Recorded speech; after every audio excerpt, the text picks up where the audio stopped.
오늘 말씀은 시편 108편 1절에서 13절까지의 말씀입니다. 구약성경 시편 108편 1절부터 13절까지의 말씀. 시편 108편 1절에서 13절까지의 말씀. 우리 자신 줄 알고 함께 한 목소리로 합독하시겠습니다. 1절입니다. 하나님이여 내 마음을 정하여 싸우니 내가 노래하며 나의 마음을 다하여 찬양하리로다. 비파야 수금아 깰지어다. 내가 새벽을 깨우리로다. 여호와여 내가 만민 중에서 주께 감사하고 문 나라 중에서 주를 찬양하오리니 주의 인자하심이 하늘보다 높으시며 주의 진실은 궁창에까지 이르나이다. 하나님이여 주는 하늘 위에 높이 들리시며 주의 영광이 온 땅에서 높임 받으시기를 원하나이다. 주께서 사랑하시는 자들을 건지시기 위하여 우리에게 응답하사 오른손으로 구원하소서. 하나님이 그의 성소에서 말씀하시되 내가 기뻐하리라. 내가 세겜을 나누며 숫꽃 골짜기를 측량하리라. 길라앗이 내 것이요 므낫세도 내 것이며 에브라임은 내 머리의 투구요 유다는 나의 규며 모압은 내 목욕통이라. 에돔은 내 신발을 벗어 던질지며 블레셋 위에서 내가 외치리라 하였도다. 누가 나를 이끌어 견고한 성읍으로 인도해 드리며 누가 나를 에돔으로 인도할꼬. 하나님이여 주께서 우리를 버리지 아니하셨나이까. 하나님이여 주께서 우리의 군대들과 함께 나아가지 아니하시나이까. 우리를 도와 대적을 치게 하소서. 사람의 구원은 헛됨이니이다. 우리가 하나님을 의지하고 용감히 행하리니 그는 우리의 대적들을 밟으실 자이심이로다. 아멘. 할렐루야.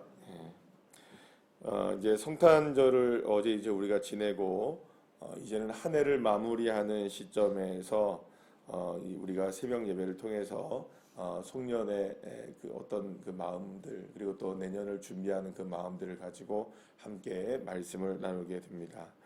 한 해를 돌아보면 사실은 치열한 삶의 여정이었고 또 마치 어떻게 표현하면 전쟁터와 같은 삶들을 우리가 하루하루를 겪어내며 지금까지 살아왔었습니다. 얼마 전에 우리나라에서 어떤 한 기관에서 조사를 했다고 합니다. 여러분들 우리가 하루에 평균적으로 몇 번을 웃는 줄 아십니까? 하루에 평균 몇 번을 웃을 것 같습니까? 여러분 한 10번 정도 웃는데요. 근데 10번 정도 우리나라 사람들이 한 번 10번 정도 웃는데 한 번 웃을 때 한 몇 초 정도 웃느냐 그걸 조사를 해봤더니 약 9초 정도 웃는다고 합니다. 그러면 하루에 기껏 해봐야 평균적으로 한 사람이 웃는 시간이 90초 웃는데요.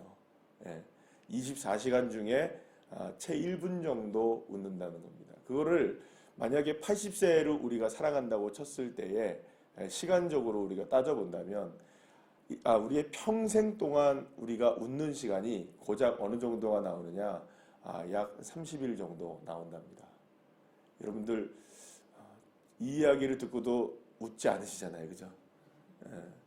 그러니까 우리가 어떻게 보면 제가 이 말씀을 왜 드리냐 하면 그만큼 우리가 웃는 것이 인색하고 또 웃을 만한 일들이 많지 않은, 우리는 이렇게 잘 웃는 것 같은 삶을 사는 것 같은데, 우리가 즐거운 삶을 사는 것 같은데, 우리가 이런 조사 결과가 뭐 100% 만든다, 나의 인생이다라고 우리가 볼 수는 없지만 평균적으로 본다면 그렇다는 거니까 우리가 얼마나 안 웃고 살아가는가. 그 말은 결국은 무슨 말입니까? 우리 인생 가운데 웃을 일이 그렇게 많지 않구나.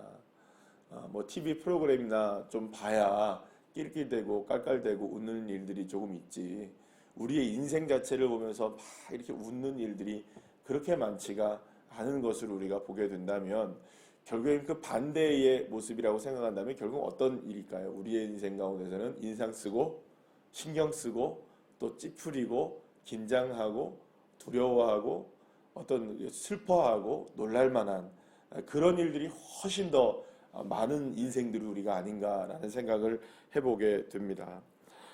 그러니까 웃음기 사라진 인생, 말 그대로 한다면 우리가 지내왔던 한 해의 삶을 이렇게 쭉 돌아보면 사실은 웃음기 쫙 뺀 그런 인생이 아닌가라는 생각이 듭니다. 요즘에 여러분들 여러분들의 주방에도 그게 있는지 모르겠습니다만은 에어프라이어라는 게 있죠. 요즘에는 튀김을 할 때도 기름을 안 쓰고 그냥 기계를 해가지고 기름 안 쓰고 튀겨내는 그런 기계가 있다 하더라고요. 근데 어제 이제 TV에서 이제 뉴스를 보니까 그 에어프라이어를 사용하게 되면 거기에서 감자튀김을 많이 해 먹는다 하는데 감자튀김을 해 먹으면 거기서 나쁜 물질이 나온대요. 발암 물질이. 너무 이렇게 튀기게 되면. 그래서 이제 그 어떻게 보면 그거를 이제 너무 많이 그렇게 쓰면 안 된다, 조심해 써야 된다 이런 얘기가 나와요. 제가 이렇게 그거를 어제 이제 어떤 뉴스를 이렇게 보면서 그런 생각을 해봐요. 아, 우리의 인생도 사실은 이렇게 쫙 짜내는 인생이잖아요. 막 뭔가 우리의 인생을 막 열심히 짜내야 되고 막 이렇게 막 들들 볶이는 삶이라 그래야 되나요? 그렇게 막 여기저기서 열받고 살아가는 그러다 보니까 사실은 어떤 게 나오나요? 거기서 막 우리에게 엔돌핀이 막 솟아나야 되는데 뭐가 이렇게 막 솟아납니까? 뭐 발암물질 같은 안 좋은 것들이 막 솟아나는 어떻게 보면 그게 인생 같구나라는 생각도 어제 잠시 뭐랄까요 그 뉴스를 보면서 그런 생각을 잠시 하게 되었습니다. 그렇게 보면 사실은 우리의 인생 우리가 한 해 동안 살아왔던 인생 지금까지 살아온 것만 해도 사실은 은혜가 아닌가라는 생각이 들고요. 오늘 이 새벽에 여러분들이 나와서 예배할 수 있다는 거 그래도 누구를 찾고 있는 겁니까 우리가 주님을 의지하려고 하고 주님을 찾으려고 하는 그런 마음들을 우리가 생각해 보면 그래도 주님 붙잡고 있는 우리는 그래도 그나마 행복한 사람들이다라는 생각을 하게 됩니다. 자, 오늘 108편의 시편에서 다윗이 고백하는 내용이 어쩌면 이러한 내용이 아닌가라는 생각이 들어서 이 말씀을 제가 드리고 있는데요. 시편에서 다윗은 매우 웃음기 사라진 삶을 살고 있는 것을 우리가 보게 됩니다. 정말 매우 긴장하고 있고요. 전쟁터에서 지금 이러지도 못하고 저러지도 못하고 싸움은 지금 싸우고 있는데 이 싸움에서 이길지 질지를 전혀 알 수 없는 그러한 지금 상황 가운데 너무나 지금 웃음기 쫙 빠진 정말로 뭐라 그럴까요? 지금 자신의 인생을 막 옥죄어오고 지금 웃을 수 없는 상황 정말로 뭐라 할까요? 지금까지 말씀드렸던 것처럼 그런 자신의 삶을 막 이렇게 막 죄어오는 그런 삶 가운데 지금 누가 던져져 있는 거냐 하면 이 다윗이 던져져 있는 것을 보게 됩니다. 그런데 그런 상황 가운데 던져져 있었던 다윗이 한 가지 그 마음에 결정하는 것을 오늘 우리 본문을 통해서 말씀하고 있습니다. 상황이 웃음기 쫙 사라진 그런 상황이고 신경을 쓸 수밖에 없고 모든 것이 정말로 신경이 곤두설 수밖에 없는 그런 상황 속에서 다윗이 오늘 본문 말씀 1절 말씀을 통해서 뭐라고 고백하느냐 하면 하나님이여 내 마음을 정하였습니다 라고 고백합니다. 내 마음을 한 가지 정하게 되었습니다. 그리고 내가 노래할 것입니다. 나의 마음을 어떻게 해요? 다하여 찬양할 것입니다 라고 얘기를 합니다. 그러니까 지금 다윗은 무엇을 고백하고 있는 거냐면 어떤 마음을 지금 정했느냐 내가 주님의 앞에 지금 이러한 상황 속에서 한 가지 마음을 정하고 마음을 다해서 정한 것 하나가 있는데 그것은 이러한 상황이라 할지라도 누구를 찬양하겠다 하나님을 찬양하겠습니다라고 고백하고 있다는 것입니다. 다윗은 오늘 본문에 여러분들 보시게 되면 그 9절 말씀, 10절 말씀 이렇게 쭉 보시게 되면 아마도 모압과 에돔 그리고 또 블레셋 여러 가지 나라들에게 굉장히 많이 치열한 전쟁터에서 싸움을 싸우고 많은 어려운 일들을 지금 당하고 있는 것이라고 볼 수 있습니다. 한가롭게 지금 시나 쓰고 있는 그런 상황이 아니었던 겁니다. 지금 사실은 굉장히 위급한 상황 가운데 있었습니다. 여러분들 오늘 보면 5절 말씀을 보면 이렇게 고백을 하죠. 하나님이여 주는 하늘 위에 높이 들리시며 주의 영광은 온 땅에서 높임받기를 원하나이다. 6절 계속 한번 다시 읽어볼까요? 시작. 주께서 사랑하시는 자들을 건지시기 원하며 위하여 우리에게 응답하사 오른손으로 구원하소서. 이 말은 반대로 얘기하면 지금 주님의 구원하심이 절실하게 필요하다. 주님이 정말 우리를 들어 높이셔서 우리를 구원하시는 일이 지금 당장 필요한 상황이라는 겁니다. 그러니까 지금 이렇게 한가롭게 주님 구원해 주셔서 감사합니다 이런 상황이 아니라 주님의 구원하심과 주님의 도우심과 주님의 건지시고 주님이 응답하시는 일이 지금 막 너무나 긴급한 상황이기 때문에 주님이 나를 구원하지 않으시면 안 된다는 것을 역설적으로 지금 고백하고 있는 것이거든요. 그것을 알 수 있는 것이 또 하나 있습니다. 11절 말씀 보면 이렇게 고백합니다. 다 같이 읽어볼까요? 하나님이여 주께서 우리를 버리지 아니하셨나이까? 하나님이여 주께서 우리의 군대들과 함께 나아가지 아니하시나이까? 이렇게 얘기합니다. 그러니까 지금 하나님이 우리를 도와주시지 않으시면 우리 군대가 다 깨집니다. 하나님 우리와 함께 하지 않으시면 우리가 전쟁터에서 지금 다 무너질 수밖에 없습니다. 그러니까 지금 이러한 상황은 우리가 생각할 때 그냥 한가한 상황이 절대 아니라는 겁니다. 시나 이게 시편 108편을 쓰고 있는 다윗의 모습은 그냥 시를 쓰면서 그냥 어느 정도의 어려움 당하고 있으면서 어느 정도의 그냥 고통을 당하면서 쓰는 것이 아니라 긴박한 어려움, 두려움, 오늘 당장 해결되지 아니하며 정말 주님이 우리를 들어주시지 않으신다면, 정말 주님이 우리를 건져주시지 않으신다면, 정말로 주님이 우리에게 손대어 주시지 않는다면, 정말 우리 주님이 나를 오늘 이 시간에 만져주지 않는다면 망해버리는 순간, 바로 그 순간이 지금 누구의 순간이라는 겁니까? 오늘 시를 쓰고 있는 다윗이 경험했던 순간입니다. 사실 우리에게도 이런 일들이 펼쳐지기도 합니다. 여러분 우리가 그런 어려움을 당하시는 분들도 계실 거라고 생각합니다. 이런 비슷한 어려움들. 예를 들어서 우리가 금전적인 어려움을 당한다고 생각해 보십시오. 오늘 당장 내가 얼마를 지금 막아야 되는데 지금 당장 그 돈이 하나도 없어요. 혹은 내가 오늘 지금 건강의 문제 때문에 이런 것들 때문에 오늘 내가 정말 너무 힘들어요. 그리고 또 내가 어떤 사람과의 관계 속에서 내가 너무나 마음이 아파요. 이런 것들을 우리가 너무 경험하지 않습니까? 특히 예를 들어서 이거를 우리가 물질적인 문제로 우리가 생각해 본다면 정말 이거는 피말리는 일이 됩니다. 정말 피말리는 일이에요. 오늘 당장 내가 얼마가 필요한데 여기저기서 도움의 손길을 바랄 수도 없고 다 사방이 막혀져 있을 때 여러분들 사실은 이 고통을 경험해 보신 분들은 아마 그것이 얼마나 아픔인 줄을 우리가 누구보다 잘 아실 거라고 생각합니다. 자, 그렇게 지금 사실은 사방이 꽉 막혀 있는 그런 상황이 지금 누구의 상황이었던 겁니까? 이 다윗이 경험했던 상황이라는 겁니다. 그런데 이러한 상황 가운데서 정말로 주님의 구원이 절실하게 필요한 상황 가운데 다윗이 그런 상황에 펼쳐져 있는 상황 속에서 다윗이 한 가지를 마음을 정하게 되었다고 오늘 고백하는 거예요. 정말 절체절명의 위기의 상황이고 정말 앞뒤를 바라봐도 사방이 꽉 막혀 있는 우겨쌈을 당하는 그런 상황이고 망할 것 같은 상황이고 정말 모든 것이 다 무너질 것 같은 그런 상황. 사도 바울도 그런 고백을 했잖아요. 사방이 우겨쌈을 당하고 꼬꾸라짐을 당하고 넘어짐을 당하는 그런 상황 속에서 다윗이 오늘 보면 1절 말씀을 보시면 그 마음을 한 가지 정했다는 거예요. 내가 무엇을 하겠다? 주님 찬양하겠습니다. 여러분 이해할 수 없는 일입니다. 사실은 이걸 우리가 이해하기가 힘들어요. 아니 당장 지금 돈 한 푼이 필요하고 지금 내가 당장 걸어가야 될 다리에 힘이 필요하고 내가 당장에 지금 뭔가 문제가 풀려져야 되는 상황 속에서 다윗이 마음을 정했던 것이 무엇이냐? 하나님을 찬양하는 것을 정했다는 거예요. 사랑하는 여러분, 저와 여러분의 믿음이 이 믿음이 되시기를 간절히 축원합니다. 하나님을 그 순간에 하나님을 찬양할 수 있다면 지금 이 말은 결국 이 이야기는 무슨 말이냐?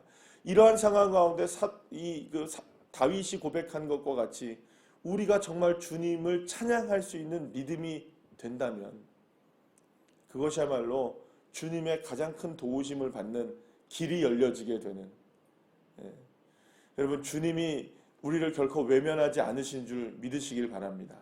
우리가 사방에 우겨쌈을 당할 때 주님은 한번 고소하다 당해봐라. 여러분 절대 이런 주님이 아니신 줄 믿으시길 바랍니다. 하나님은 인격적이십니다. 우리가 당하는 고통을 외면하지 않으십니다. 우리가 아파하는 것을 결코 버려주지 않으시는 하나님이신 줄 믿으시길 바랍니다. 그렇기 때문에 우리가 해야 될 것은 주님 나 죽겠습니다라고 고백하는 것도 정말 중요하지만 정말 주님 살려주셔야 됩니다. 정말 그 중요하지만 그 살려주셔야만 하는 그 상황 속에서 내 마음 하나 정하여 내 마음 정말 뜻을 정하여 다하여 주님 찬양합니다. 주님 대단하십니다. 주님은 놀라우신 하나님이십니다. 우리가 시험을 당해 있을 때라도 나의 구주의 힘과 주님의 은혜를 내가 바라보겠습니다. 하나님의 은혜를 바라보겠습니다. 주님의 능력을 덧입기를 원합니다. 주님, 내가 주님 앞에 순종해야 할 것이 무엇입니까? 우리가 성탄절 어제 말씀을 통해서 함께 나눈 말씀이죠. 은혜를 바라보는 삶, 주님의 도우심을 갈망하는 그 믿음, 그것이 우리에게 필요하다는 겁니다. 그런데 이 다윗이 한 가지 놀라운 고백을 하나를 더해요. 오늘 2절 말씀을 우리 다 같이 한번 읽어볼까요? 시작. 비파야 수구마 깰지어다 내가 새벽을 깨우리로다. 할렐루야.